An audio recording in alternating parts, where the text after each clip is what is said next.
Welcome to forever, man. Let's go. Come on. This forever. No surrender. Yeah. You know that this right here forever. Go.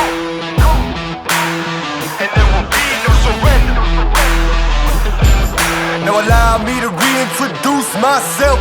You're now tuned in to the Dads Who Live podcast. I'm Joel Staley with my co-host Tyler Gata. And in this episode, we'll be talking to Tim Rexius, owner of Rexius Nutrition, co-owner of Iron Heaven Gyms. And we'll be talking about what it's been like to be a serial entrepreneur and a certified dad who lives. You can also check us out if you like the sweet apparel that we've been wearing during the podcast. You can also get this stuff at www.dadswholiftapparel.com. Tim, welcome to the show, man. Welcome to Rexius Studios. What do you think? Oh, this is awesome, man. I've never been on this side of the desk, so I'm kind of jacked up. You guys have a really good view here, Chad. I think I'm getting kind of screwed over on the other side of the table. So this is awesome. Thanks for having me on, guys. No, thanks for coming on. And for those that don't know, Tim lets us use his studios until our studio's Now up Never and running. Studio. Yep, Now or Never Studios, Omaha, Nebraska. So you got a lot going on, man. I don't want to do you a disservice of giving the intro because you got supplement stores, you got gyms. I know you have a laundry list of other stuff going on I don't even know about. So can you just give us the 101 on Tim Rexius? You started Rexius Nutrition 9.5 years ago right here in Omaha, Nebraska, my first shop, and we just opened up our 25th location in our 9th state, which would be Dallas, Texas, about 4 weeks ago. We actually opened 2 locations in the last 6 weeks, so it's kind of going crazy. Now we're looking in Florida right now and a few other states and 3 other stores going. So that's awesome. And then I parlayed that into Iron Heaven Gyms with Nick Langer, who was working for me at the time, and we opened up 1 location. Then let's open up a second location. Okay, and I talked him. We kind of talked him into it, and then we doubled the size of the first one, and then. About a year and a half ago, I started a company called Vital Health International, OPP protein popcorn. We have about 25 SKUs, and didn't tell anybody it was mine until this last September. Went to the Olympia and launched it. I wanted to make sure it was growing on its own merits, not based on my name. And we have it in about 25 states now. Amazon is actually distributing the popcorn for us and getting a lot of attention. We actually went international about 6 weeks ago to Australia.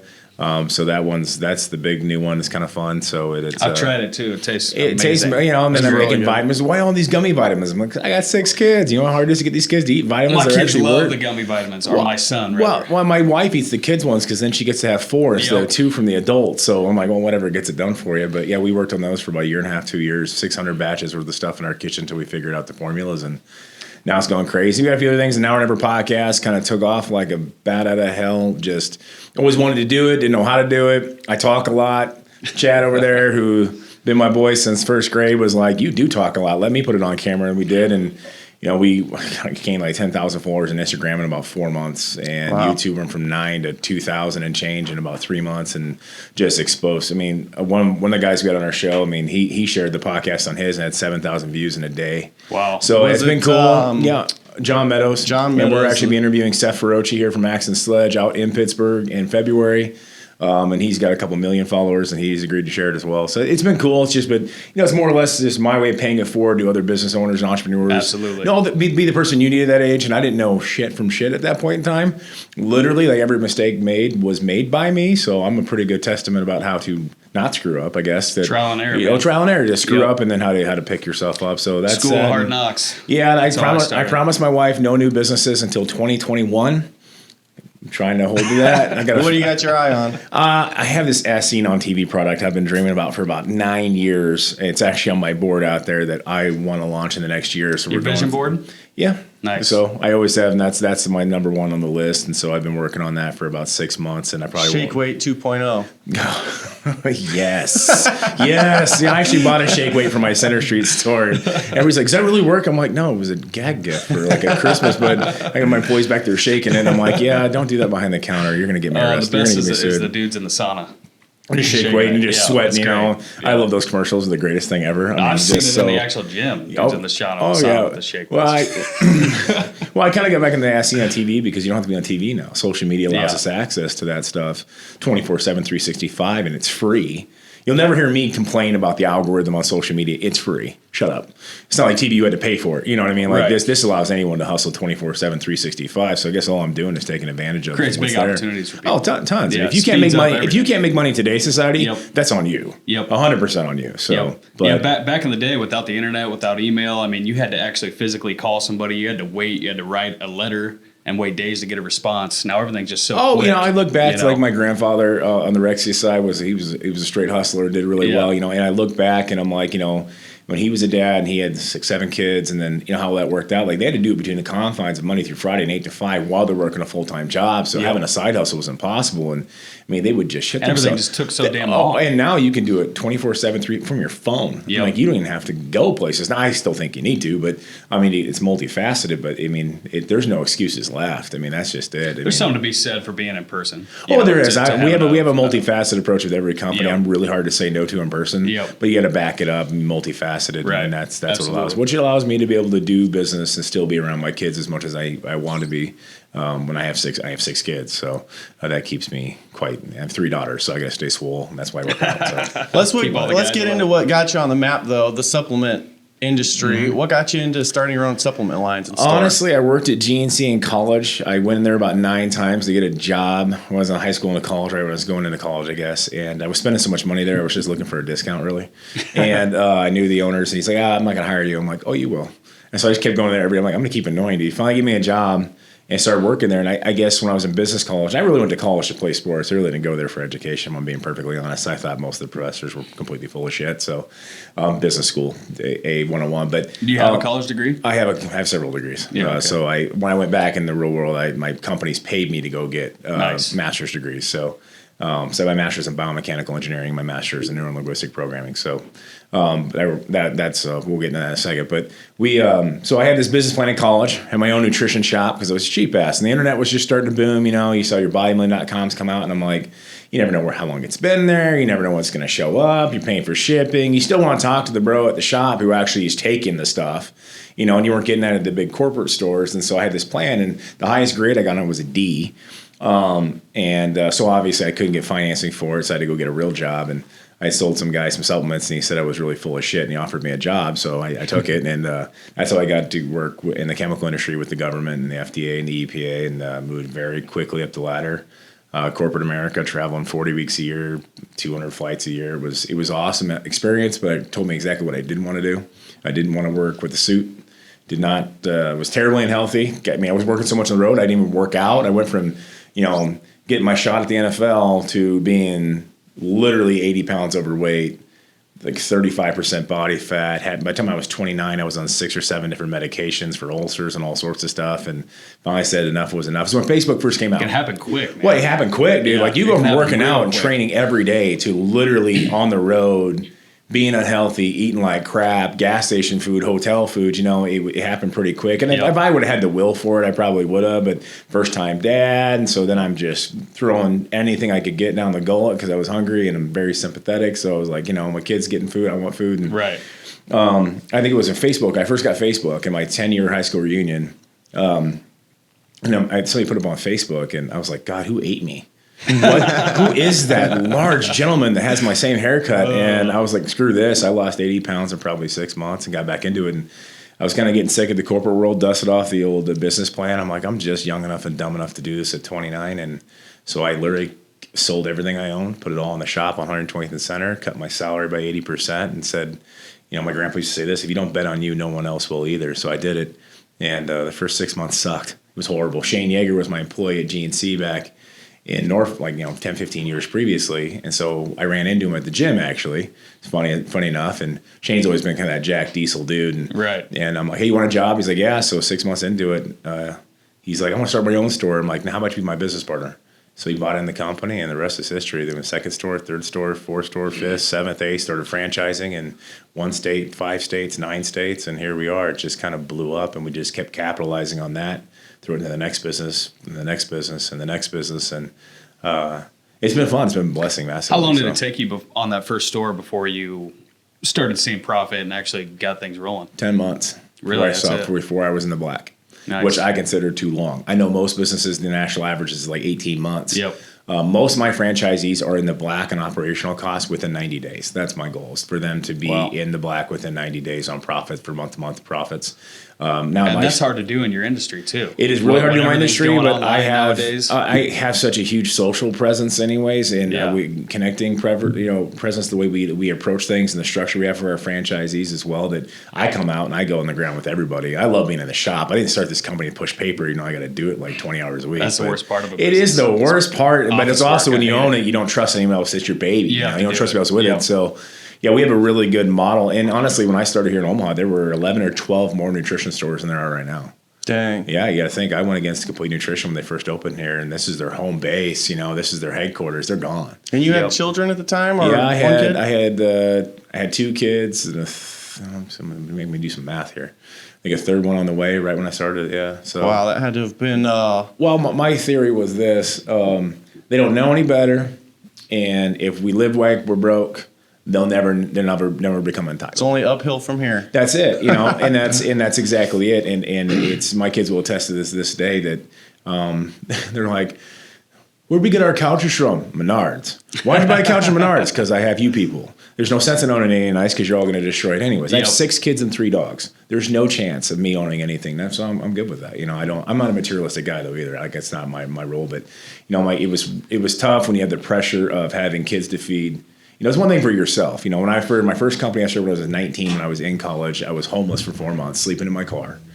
It was a 38-foot long Oldsmobile. Don't feel bad for me. It's like a 3-bedroom apartment, man. I think it was like huge. I had Christmas lights on the inside. It was pretty badass. And the college found out, made me get a dorm. But when you have kids, it's different because you want to make sure you can feed them, they're comfortable or whatever. But at the same point, time with your kids is more important than them getting the new toy. I mean, I guarantee my kids, if you asked them, me sitting down to play video games with them is more important than them getting the brand new bicycle or the brand new this or that. I mean, everything my kids got for the first 5 or 6 years that we started companies was all hand-me-down. Most of their toys they got for Christmas, stuff I bought on Craigslist. I don't think any of them ever got a brand new bike. To this day, they don't. It was all something I bought, but it's just what I had to do to hustle and grind. You had to just pinch pennies, make sure it was worth their time, and I was spending time with them more than anything else. But also, being a business owner, you involve your kids. Yep. My kids go to every show. I put them to work. Hey, listen, man, I grew up on the farm, so kids got to work. And so I'll put them to work. Man, it's really hard to tell a 7-year-old kid no when he's trying to pass you a sample of a protein cookie because he just uses it. I teach them how to sell right from the get-go. And my daughter's coming to work for the companies, and all my kids, they actually like that, like making money. So they take it with pride because their name's on the door. So that actually leads me to something I wanted to ask you. I know your daughter has the entrepreneurial gene. I see her on social media. Yep. How do you work with your kids to make sure that they're not going to be entitled and that they're going to have that work ethic that you have? Oh, easy. I give them no money at all. That'll do it. My daughter came down halfway through her senior year, and we had changed her from a public school to a private school her senior year just because she wasn't liking it a whole lot. I'm like, okay, we'll try it. I went to a private, school, and I thought, maybe a little smaller class size might benefit her, and it did. She did really well. But in this, private schools are like teachers are still programming their kids that, you got to go to college. It's all about college. And bullshit it is. My diesel mechanic that I know makes more money than anybody else I know. You know what I mean? The plumber I have to call because I don't know how to fix that at my gym and I need it done. And it's a Saturday. I know he's getting paid a couple hundy sticks an hour. I'm like, trades are needed. Trades are needed. And the thing is, entrepreneurship's a trade. And so I look at it. You're not going to learn anything in business school from this. Absolutely. Sales is a trade. And so she came down middle of the night, like 1 o'clock in the morning, wakes me up. She's got this book out. She's got a business plan. She's like, what do you think? She's like, I can't tell you at my school. They'll still freak out. I go, who cares what they think? But if you're worried about it, just tell them you're going to Metro or something to get your gen eds, make it sound smart, and just go on you. And she's like, how am I going to afford this? I'm like, well, you got graduation coming up. You got some bread there. You got some money in your savings account. Spend it. Well, will you guys help me out? I go, I will help you buy your first LLC. That's what I did. It's like $200, $265, and it was kind of a birthday and Christmas present. On her 19th birthday, she got her first LLC, and that was it. And she's like, well, all this stuff's expensive. I said, listen, if you don't bet on you, no one else will, ever. When I started Rexius, I mean, my parents, they watch these things. They said no. I offered them the chance to invest. They said no. I want to go into that, too. When you said when you first started the Rexius nutrition shops, that you sold everything, that you went all in. And so I sold so much shit on Craigslist, my kids thought they were next. Literally. Craigslist and eBay. I mean, everything was sold. When you're starting a new company and you have a new idea, you have to bet on yourself, right? Because nobody else will. Nobody believes you. And there's always going to be haters too. There's always going to be people saying, no, you can't do that. And actually, that's a good sign, though. When there's people telling you, no, you can't do that, that means that you're on the right track, at least for me. So when I went to college, I don't have degrees like you. I learned everything through the school of hard knocks and just trial and error. And I paid a lot of money on the mistakes that I made, But I went to college and I only made it a semester and I left. And all my friends said, well, what are you going to do? Oh, my God, what are you going to do? I said, I'm going to go start a lawn snow landscape company, and they're like, yeah, right. All right. Yeah. We'll see you back at your mom's house or whatever. And I went and started the company, I mean, you have to be your biggest supporter. You have to make sure that you're moving forward. Well, that's it. You gotta bet on you. And, but also when it's on you, you don't have time to make excuses. You don't have time to let little things, I guess in the right way, like it's being. I said this in another podcast. It's called being impatiently patient, and that's what you have to be. It's honestly, it's already done. It's what we do as parents too. Slow. Really, okay. So you being patient enough that you're never satisfied with where you're at, but patient enough to understand that it's going to take a long haul. Everybody right now with social media thinks it's a sprint. It's not. It's a marathon. Yep. You know what I mean? Like everybody can sprint 10 yards, but not people want to run 20 miles. I mean, the people who want to run 20 miles. Endurance, man. Endurance, and it is. And so I'm never satisfied where I'm at, but, I'm patient enough. I think being a dad prepared me for that, though, too. I think being patient as a parent, understanding, I think Tony Robbins' thing on this, and this has been by a lot of business owners or a lot of business motivational speakers, is like, how many chances do you give a kid to learn to walk? You say you just keep giving patience, you keep working with them until they learn to walk. Nobody's walking around it. Nobody's at 20 years old not learning. My parents never taught me how to walk. No, because that's what we do. I think being a parent, being a dad prepared me for some of that because, just it conditions you a certain way. And then two, you also have someone else that you're responsible for. I think being a dad, like if had I tried to do this at 23 before I had kids, I don't know if I'd have been as successful as I did when I was 29, just because of that motivating factor that, I love my kids dearly and knowing that, okay, I got to figure this out, which made me drop my ego too, which is something else business owners, we all need to be cognizant of. Is Absolutely. That, are you Everybody open? struggles with that. And it is. And it gets, and this is like, people think because of my company and how big it's gotten and how well we've done that I'm not. Like if a 16-year-old employee's got a good idea, I want to hear it. That reminds me one of the times I went into Iron Heaven. It was 3 a.m. because I had to shoot some videos for an info product I was launching. Forgot about this. And then Tim is the only one in the gym, of course, besides me, and he's mopping the floors. And this wasn't 10 years ago when he was first starting out. This was like 6 months ago, 6 months ago, yeah. So 3 a.m., he's got 6 kids at home, multiple companies, stays in shape, takes care of all these people, and he's mopping the floor in his gym at 3 a.m. Yeah, so basically on social media, some people live in these fake lives to impress people they don't really care about, and it's all fake. With me, you're going to get it's bullshit. And like me, you're going to get completely real. You know what I mean? And it's just is what it is. Like, yeah, Chad produces great content, makes me look good, but for the most part, like I don't re-rehearse anything. We don't cut shit unless we off the cuff. Unless I spill something on the table or something. Completely. But other than that, it's just I come off the cuff. Half my stuff's just live, and yeah, it's just how it is. But that's like that's social media in general. People just trying to look perfect and look for a place to bitch. And that's, we had talked before we started the podcast about me competing in bodybuilding on keto. And I had to tell a bunch of my friends, like, quit tagging me on posts trying to defend keto because of these social media warriors, keyboard warriors who just, are copy and pasting crap from Google or talk to their one uncle twice removed that was a doctor who got his degree back in 1974 who's a little out of date. And I'm like, I don't have time for that crap. I'm here to make money. I'm not here to, sit here and defend it. And, like, listen, if your big mission in life is to tell people that one diet is stupid, you seriously got to find a better cause. Like, I mean, there's been go help keep kids from starving in some country or people from getting abducted. But if your number one issue in life is telling people that keto is stupid, good God, good for you. And, you're obviously not an entrepreneur because you wouldn't have the kind of time to just bitch about shit. So get a hobby. Exactly. But, and speaking like we talk about competing in bodybuilding, and it's keto's a different animal, though, you've done it, right? So we both experimented with keto a little bit, more on like the fasting side and then eating keto in between fasting. Fasting. What we found is fasting will get you into ketosis a lot quicker, obviously. Oh, yeah, big time. Real quick. I bought the keto piss strips and did the whole deal and kind of experimented with what can I eat, how much, can I have a sugar-free Red Bull, can I have pre-workout, whatever it is that'll kick you out.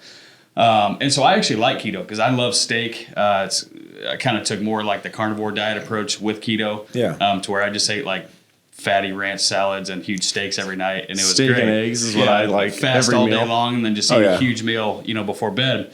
For me, and I know everybody's different, and I really haven't. I don't have the knowledge that you have, and I haven't dove into it as far as you have. But for me, it was great for fat loss, but it wasn't as good for actually building muscle. I think that's the case with a lot of people. It just depends on their natural genetics is really what comes through. Like I said, is this diet for everybody? No, it's not. I mean, is it great for some? Sure. It also comes down to parameters. The biggest mistake, people confuse Atkins with keto. They're two completely different things. That got me banned from one of the former biggest losers. I'm trying not to get sued here. Coaches from banned me on her Twitter, Instagram, and Facebook feed because I called her a moron.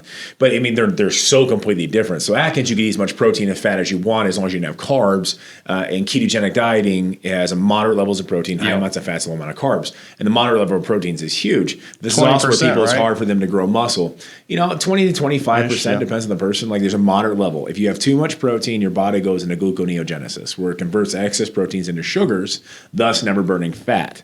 Because your body wants sugar. You have to force it. So that's where the fasting comes in play, because I want to deplete all the blood sugar and then force it into ketosis. Now, that kind of, for the first couple of times, that takes a couple of days. People get keto headache, keto flu, and all those side effects, not realizing that you can get rid of that in about 2 minutes. Like literally, just take exogenous ketones. It's the only time I ever sell keto products in my stores. I'm 100% honest with customers. I'm like, well, did I take this every day?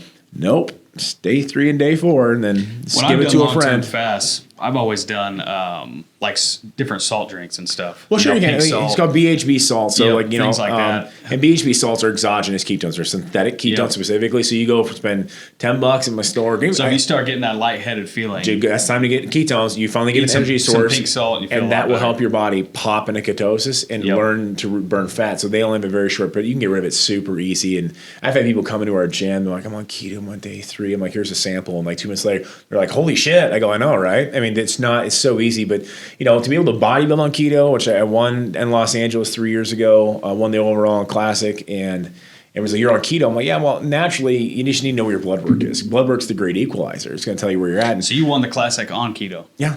Okay. Yeah, and I was down to 4% body fat. I mean, it was. I think in my high class there were 5 or 6 other guys. The next oldest was 21. I was 36 this time. I smoked them.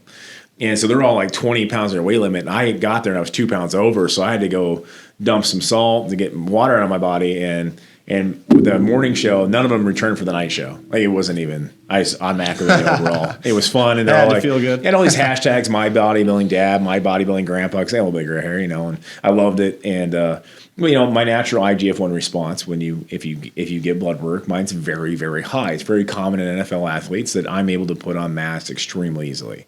So like 100 grams of carbs, or even as low as 100 grams of carbs for me, I'll gain like a sip. I eat less calories than my wife does usually on prep, literally. And I'm 260 pounds right now, and it's not. I was on 224 on stage, so that was as low as I got. But bodybuilding for keto is a little bit different. Depends on the guy. So I was the keynote speaker at the Omaha Health Expo, and they asked me to do a keto dieting. I'm like, and I know the guy who runs the thing. I'm like, you just want me to get in arguments with people. So first thing I did was step up. I said, okay, how many doctors and nurses are here to bust my speech? It's like, okay, I'm super nice. 7 people raised their hands. I'm like, glad you're here. And I threw up 7 rounds of blood work. I did a different kind of keto diet every 7 days for 7 weeks. And I got blood urinalysis and CBC with differential every Monday to show that, you can make the keto diet unhealthy or healthy depending on how you eat. So I did called the gas station diet. We're over on 120th in Center. I ate nothing but food from a gas station for 7 days. Literally, all my meals was all pistachios and almonds and sausage and all the stuff. And I lost 4 pounds that week. But my cholesterol went up 11 points to prove that you cannot eat bacon and butter all day and really think it's going to be healthy long term. Healthy keto and clean keto, dirty keto. And so I ended up going into like using coconut oils, almond oils, macadamia oil, all those kind of oils. And just changing my fat sources up to things with omega-3s, omega-6s, depending if you have low blood pressure, you take omega-6, it will raise your blood pressure before training. If you have high blood pressure, take omega-3, it's going to lower it. So you just kind of a little bit of science, And so after 7 weeks, I lost 24 pounds, dropped my LDL cholesterol 96 points, 97 points. And they're like, what happens in a couple of years? Well, people don't realize I did keto for 3 years, so I threw up a 3-year blood work, and it was the lowest, it was pristine. way better. And then they People go, always fall back on that. Well, what if Facebook ads end? Well, what if you're not making money anymore? Well, what if what? Well, let's just say Who keto's been cares? around since 1920. It's not new. There are people who've been on the keto for 40 or 50 years. I've seen their blood work. I threw it up on stage. They're like, well, how? I go, because they're allergic to anti-epileptic drugs. So if you're allergic to them or you have bad reactions and you have epilepsy, the keto diet will actually get rid of your epileptic seizures. It's one of the only known consistent cures for endometriosis for women. It's got a lot of health benefits, but you got to be smart about it. If you literally cannot go into a diet, especially if you're trying to lift, boys, and think you can eat bacon 5 times a day and stuff's going to be good, then I can't help you. So what does your diet look like? Sorry to For cut me, you off. it depends. You can do keto with intermittent fasting. You can just do your 6 meals like a traditional bodybuilding diet. So mine's going to be, I do some beef, but I don't eat fatty beef. I eat 95, 96% lean. 96. I add my fats in. I'll add in coconut oil. I'll add in olive oil. Macadamia oil is really great for releasing growth hormone at night. So every once in a while, if I'm going to have a little peanut butter or whatever, you can do those as long as you track your macros. So a lot of chicken, turkey, some beef, salmon, almonds, pistachios by the pound. I love them. Avocado. I keep it mostly healthy. So I try to go from saturated fast to eventually transitioning into unsaturated fast to speed my metabolism. And so you can actually lose weight just from switching from whole food source fats to oils. Keep the same amount of calories and you'll lose 5-10 pounds like that because your body's going to digest them at a faster rate. So it's just understanding the science. You got to play around with it. But for me, you talked about, if I was seeing if sugar alcohol is affecting me, my first coach, you're going to have him here on next. First time we did keto. Oh, you can't have any sugar alcohols, can't have Coke Zero. I'm like, man, that's part of my life. You can't. What do you mean? Oh, it was kick out of ketosis. Sugar-free Red Bull, man. So you just go, energy drinks. Well, let me have anything for 6 months. Really? I figured it out. So I'll get a blood glucose tester from Walgreens for $14 and test my blood. Did it affect and impact my glycogen? Where am I at? And if it didn't, I'm good. And if it did, I know that it's actually making my body go into gluconeogenesis. And then you just got to test yourself. I didn't buy the keto strips because this is pointless. Test your blood glucose. Test your blood glucose in the morning. See what your resting blood glucose rate is, and see what it is after meals, an hour and 2 hours later. I just didn't want to poke my fucking finger every day. Yeah. I'm not. I was like, piss on something or poke my finger. I don't think I'll piss on something. Yeah, my problem is I piss on my hand or something. So, anyways, but yeah, it was fun. It's harder to get a pump. It is definitely. So that's so one of the brands I started, VHI, we made a product called Vascular that is a very high induction amount of helps you get that pump. They really a lot of citrulline, a lot of glycerol. Now the carnivore diet puts you in a ketosis as well, right? Yeah, it can absolutely as long as your protein consumption is underneath that so point. When you look at ketosis, if your protein's too high, it won't though. So for a guy lifting, I go 0.7 grams per body pound. So if you weigh 200 pounds, it's 140 grams. If you're not lifting more than twice a week, then I do about 0.6. That's kind of my number. And then I don't know anybody that can go over 0.7 and still be in ketosis. Yeah, it seems high. 0.7 is as high as I can go without popping myself out of ketosis. So, and that's if you look back into caveman days though, when they didn't have all this processed shit, carbs weren't readily available. There was a lot of fasting in between meals, and then whenever they did eat, there was a lot of meat. I guarantee you back then a lot of people were in ketosis all the time. Oh, probably all the time. It just depends on what they're what and so if they lived and evolved into us and they're fine, then we should be all right. That's just it for me. Blood work's the great equalizer. Honestly, if you don't want to go to your doctor, order your own blood work online. I did that stuff for years. I would go to Quest Diagnostics here in town, order it online, and there's private MD labs. There's 100 of them. And that goes with any diet. You should train healthy. Just train healthy, and then go get some blood work. See what's going on inside. Otherwise you're just guessing. Yep. So the fact is, some people can do it. Some people, you got to figure out your genetics. Some people are born have a fast metabolism. Some don't. That's just it. So why wouldn't you go check it out and see where you're at and see what diet's actually working for you internally as well as externally? I can take a lot of things to make myself look huge, but I don't know. It's not going to make me real healthy. I want to live to see 75, 85, 90 years old. So we got kids, man. Exactly. I have 6 of them, so I'm going to be working a long time, man. My oldest is 19. My youngest is 10 months. I got a long road ahead. How do you juggle running all these businesses, staying fit, while having 6 kids and raising 6 kids? Honestly, it's a lot what we talked earlier about me being there. Sometimes my hours are long. It is. Sometimes I got to train. Lately, I've been training super early in the morning. I'll leave my house by 4:45, 5 a.m., get my cardio, get my lifting on, just done because, with kids, shit comes up. Like, I don't know. And all of a sudden, somebody's got to get picked up from dance, or somebody's got to go to baseball practice, or, somebody's sick. And I mean, I got 6 kids. So, I mean, there's a good chance that at least once a week, one of the kids is going to call to get picked up, because they're sick. So I just get it done in the morning. So it's off my list. Like, it's one of those things, like, one, it starts my day. I believe energy breeds energy. So I just start my day off training. If you look at most successful CEOs, they start their day off physical exercise. Get momentum going. Get it going. Energy breeds energy, and that gets me into staying on diet. For guys who are training, I feel it's so much easier after I've trained in the morning to stay on diet all day long, because I feel like I'm feeding my muscles all day long. It keeps me on check. Plus, you have more energy. More alert, more aware. Yeah, absolutely. I'm a horrible dieter. I'm not gonna lie to you. Like, I want nothing. Thing for me, man. I want nothing but crap food, man. My kids are walking around eating Pop-Tarts. I'm like, let Dad get on some of that, And so for me, if I feel like I'm feeding my muscles all day, then it'll keep me on point. And so it's just easy for me to get over in the morning. And then, work-wise, sometimes it means I got to take off early, go hang out with the kids, wait for them to go to bed, and I have to go back to work. So priorities is a big deal to me. Yeah. So anytime you're running a business, I'm a single father. I'm a single full-time father. I have my son 24/7. So the nice thing about running a business is that you get to have a flexible schedule. So Yes. you can get off if you need to at this time to go hang out with your kids or do whatever you need to do. Now that time usually has to be replaced. So that's when it comes into, late at night when you're talking about working after the kids go to bed.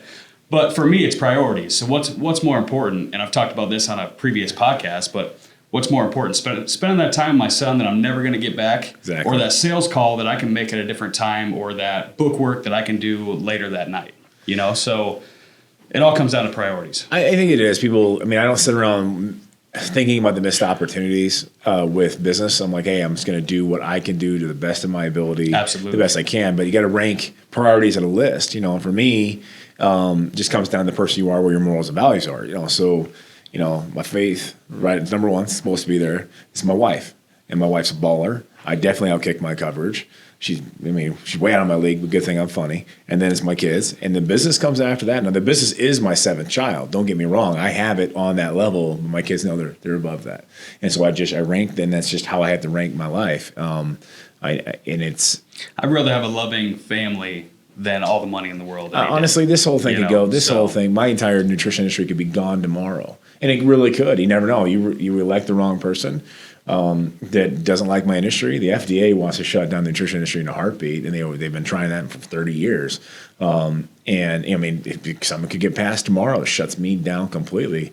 And that's why I've diverted myself into membership type businesses, as well as retail, as well as wholesale, all those things. I'm not having your eggs all in one basket. I'm really branching That's myself out. I've been working on the last 2 years. But it could go away tomorrow. But in the day, I got my kids. I'm fine. I'll be good. I got a work ethic. I'm not scared. And you enjoy the struggle too. So I do. I feel honestly, like I constantly keep starting new shit because I like the process so damn much. Where I've realized that I'm always going to be able to make money. I'm always going to be able to hustle. Yes. I'm always going to be able to you do got the things talent and you got the experience of what I'm doing. You know what I mean? So at the end of the day, if I've got a healthy child, that's all that fucking matters to me. Oh, exactly. That's number one. The thing is, I started this company, and when you start first entrepreneur, you have a lot of hours, but you can make a little bit of time when you need to. And the thing is, every one of my kids, I've been the chaperone on the kindergarten field trip to the zoo. I was room mom number 5. I was like the first dad to go. Last year, I was the only dad to go, and I always go. I try to chaperone. I've never missed a field trip. Even when our oldest daughter was in high school and junior prom, Brittany and I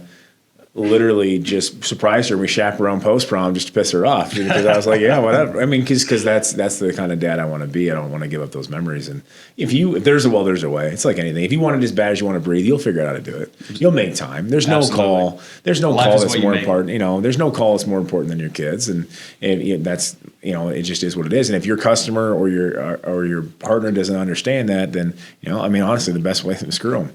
There's how many billions of people on this planet? They don't understand how many that. hundreds of millions of companies. There's more opportunities. If you grind and you have a good service and you're willing to work hard, you'll find another customer that's not an asshole. Pretty much it. My customers, honestly, we close on Mother's Day, we close on Father's Day because we are parents.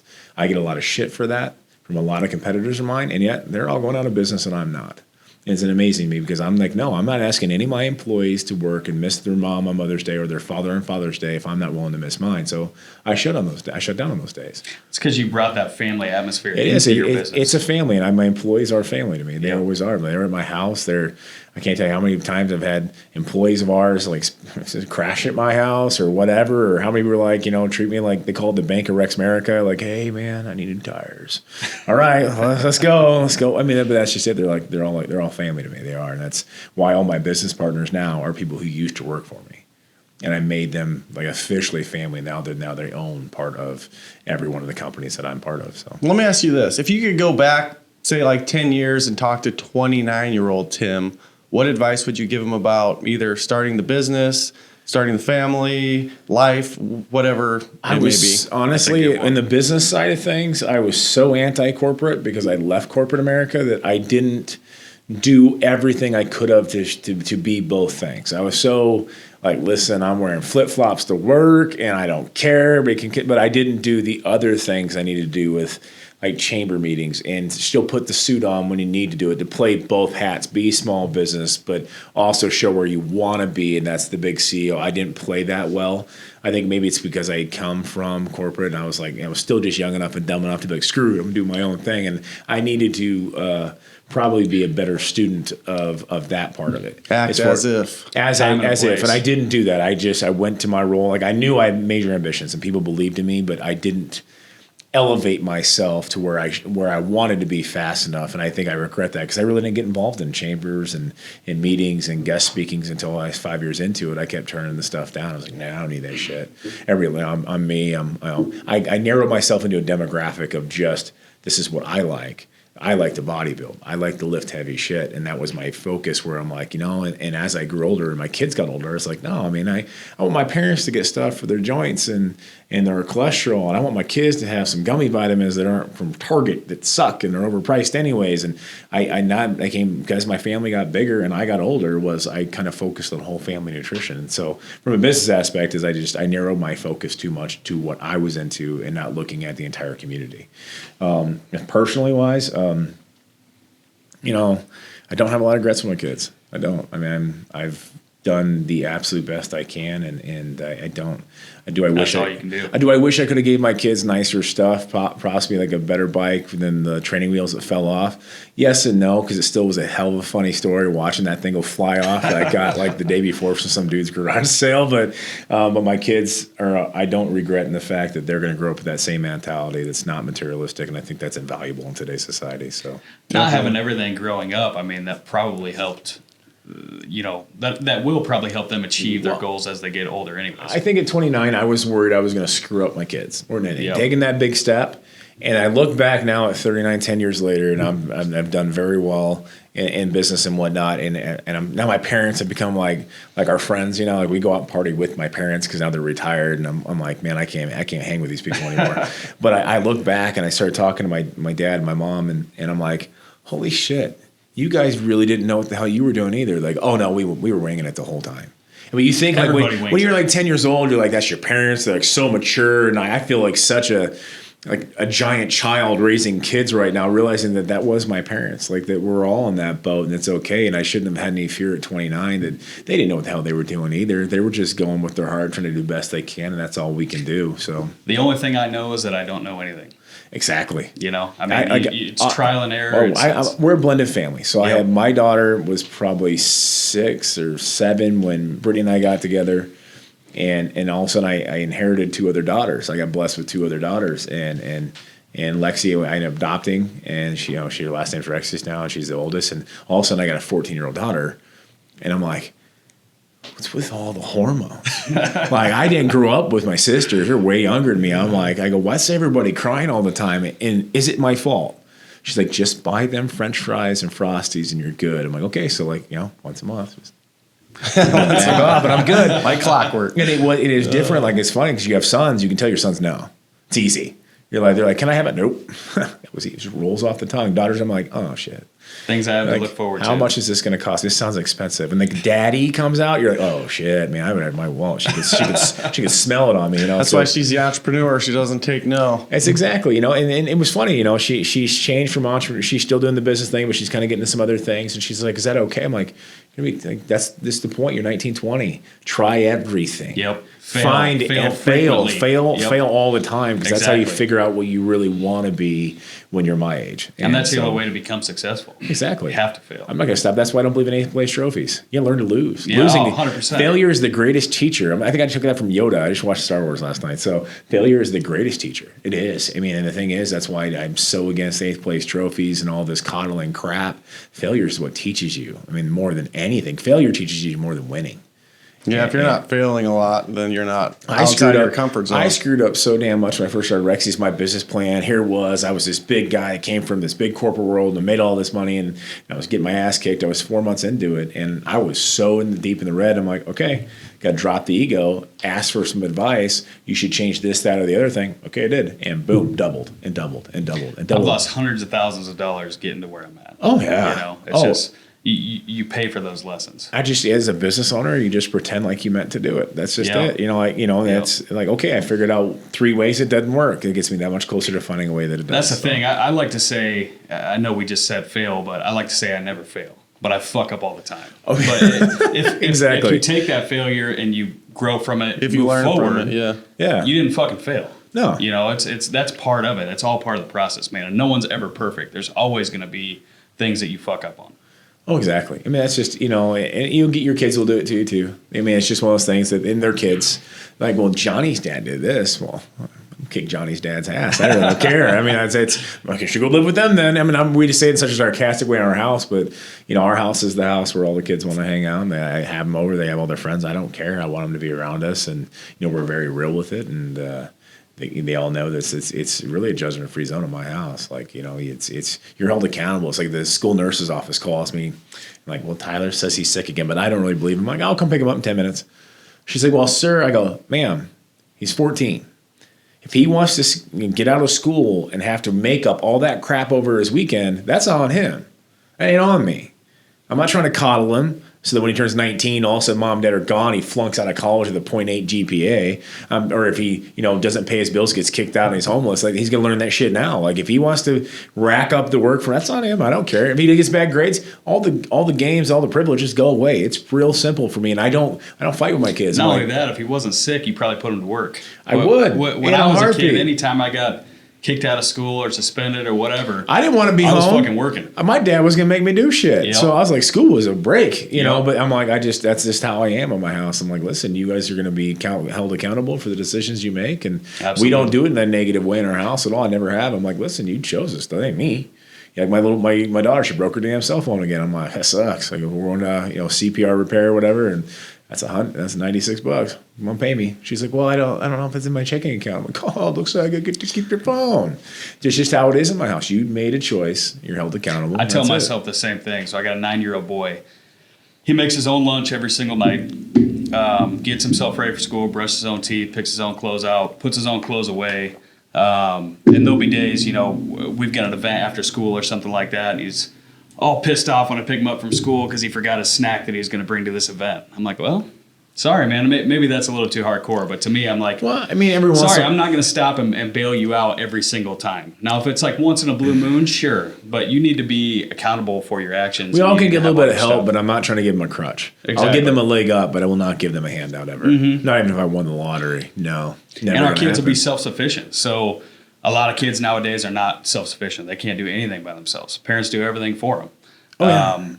Our kids will grow up doing things themselves, and that's how you become a successful adult. But I think that's how we raise our kids too. And also, I've said this in a lot in my podcast, is that they've asked me about the outlook of society with all these generation give me people, and I'm like, I'm the bottom of your pit. They're like, really? I'm like, no, because when I find employees, the same way as I look at my kids that are the ones that want to work, that were raised correctly, their rise to the top will be so much easier and faster than ours, our parents, or our grandparents, because they have less competition. So I'm raising 6 very futurely successful Absolutely. people because Yep. I've raised them correctly. That they're going to know how to grind. And so when 6 other kids in the same competition are waiting for a handout, my kids are gonna be like, it's mine. That's why you don't see me complain on Facebook. You go on Facebook right now, you will not see me bitch, piss, or moan about anything ever. Instagram, Twitter, none. I don't, because I'm sorry. I'm just incredibly grateful to be where I'm at more Keep than it anything. positive, man. I keep it 100% Yep. positive. And while you're busy sitting there complaining, and all that kind of stuff, I'm making moves. Listen, and if you're complaining, while you're you're feeding whining about your negativity. boss and you're whining about this or that, I'm making moves. And the whole time I'm doing that, so by the time I'm 50, because I was willing to live like no one else is willing to, I'll be able to live like no one else can. Well, you spent your time complaining. I spent my time working. Yep. And that's just the way I look at it. My kids are raised the same way. So I've got asked a lot, well, what do you do with these next generation of kids? I'm like, my kid's going to be your kid's boss. So that's how I look at it. I don't look at it negatively. And I'm like, I look at it as an opportunity. I tell my kids the same stuff. So My son will be more successful than me. I'm sure of it. oh yeah, I mean, it's I've said it 100 times. I'm like, my kid's like, you're gonna erect a statue in your honor. I'm like, I will, and then you guys will probably build one twice the size right next to it. So, and I'm totally okay with that. I mean, Exactly. that's fine, and it's but that makes me incredibly excited for the future more than anything else. I don't look at the future in a negative connotation. I look at it in an exciting connotation. Absolutely. I mean, there are things in my future here that I want to do that are going to affect my family. Obviously, if I do run for office, if I do those things, what I've been asked to several times, I'm just not ready to because my kids are young. And my wife grew up in a family where there was a lot of political runnings, and that's a negative, especially in today's society. So there are some things I won't do for my ambition for my kids, and that would be one of them until they're older. Let me ask you this. This is something we want to ask all our guests Yeah. because obviously the name of the podcast is Dads Who Lift. What's it mean to you to be a dad who lifts? And that's a pretty vague question, so I almost want to tailor it off and have you think, how different would your life be if you never got into fitness at all? Honestly, by now, guys, I might be dead. I had one uncle passed away at 37. I have two buddies of mine this year that passed away under the age of 40. This is why I'm dropping weight now. And fitness for me, like, I mean, in my stress level, if I want to be an entrepreneur, I'd be dead. I legitimately, I was extremely obese. I had 6 ulcers burst at 28, 29. They had me on medications, they want me on, statins for life, all these other things. I'm like, this is some bullshit. And honestly, just from a health perspective, I'm afraid I might not be here right now, even at my age. And It does happen. And secondly, confidence. Everything comes from confidence. And look good, feel good is an expression for a reason. I don't believe the biggest battle we face is heart disease. I don't think it's cancer. I think it's poor self-image, and I think it's depression. I think it all stems from that. If you walk into where you think you are. you are. You walk into an interview and you look good. It just changes Absolutely. everything. Or for that bank loan, or God, for some of us who've been divorced, you're gonna walk and go face an ex or whatever, and you know that you're at your prime. Shit is good, boys. I don't care what you walk into, and it means so much to so many people. It's so empowering, physically, mentally, spiritually, all those things. And so lifting weights for me, sometimes I'm bodybuilding, sometimes I'm powerlifting, sometimes I'm just going there for that baby pump on Friday night. You don't know what I'm talking about. Just so you feel good. Doesn't matter, but that release, just it's contagious. It's exciting, and then you want everyone else around you to know about it. It's like you're coming all the time, like the great Arnold. The Arnold Schwarzenegger, the pumping iron. I have the 25th anniversary. Like, that's just me, but it raises your vibration too. It does. When you raise your vibration, that shit radiates. People can feel it. It's energy. It does. And some of we're my all buddies energy. got into it after I got back into it. And it was funny, at 36 when I competed, and I didn't put up a lot of pictures of myself because I just didn't want to be that kid. And so I threw them up. They were like, I got so many guys I graduated with, guys who were younger, older than me. Like, holy shit. Looked the best of my life at 36 than I had ever looked before. You give me hope. And that's the thing though. But I know these guys, like, you really think you get in the best shape of your life in your mid 30s? I'm like, guys, I haven't even begun. Like, I'm losing this weight now because I'm going to compete again at 40.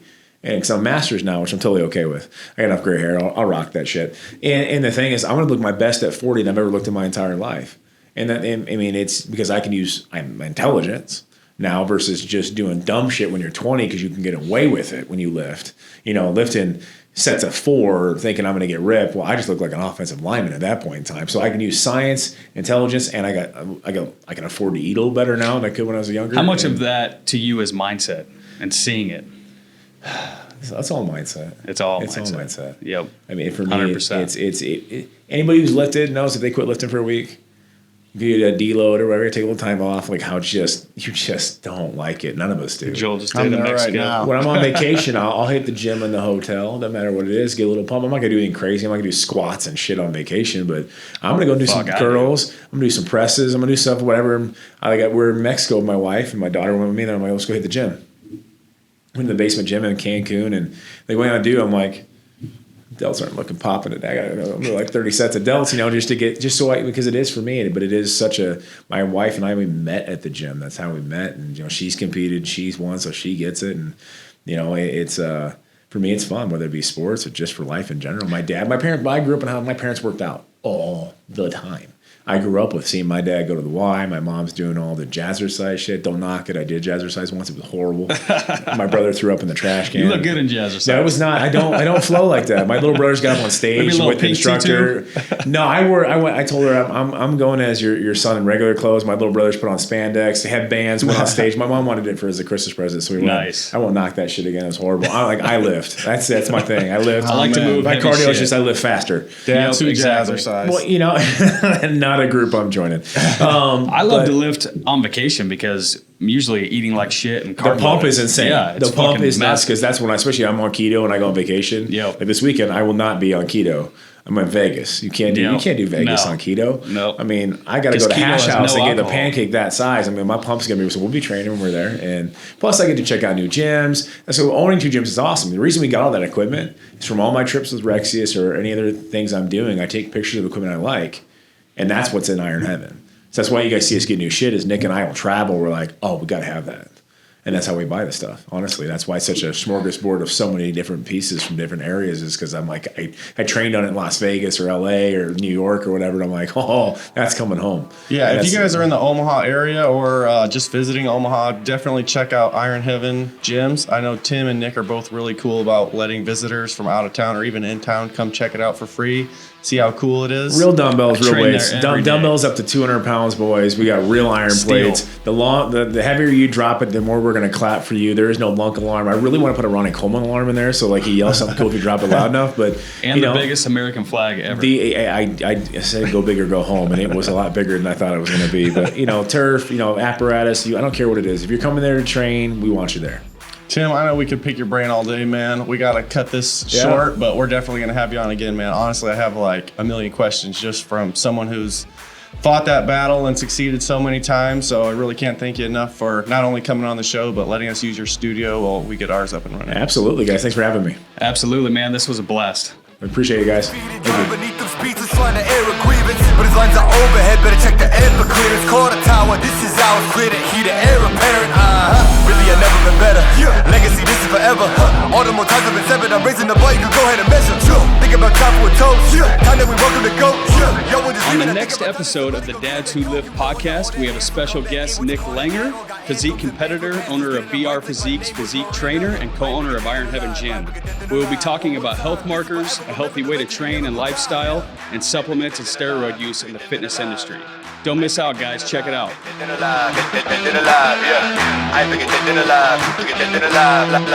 Making sure that you know why, because this is forever.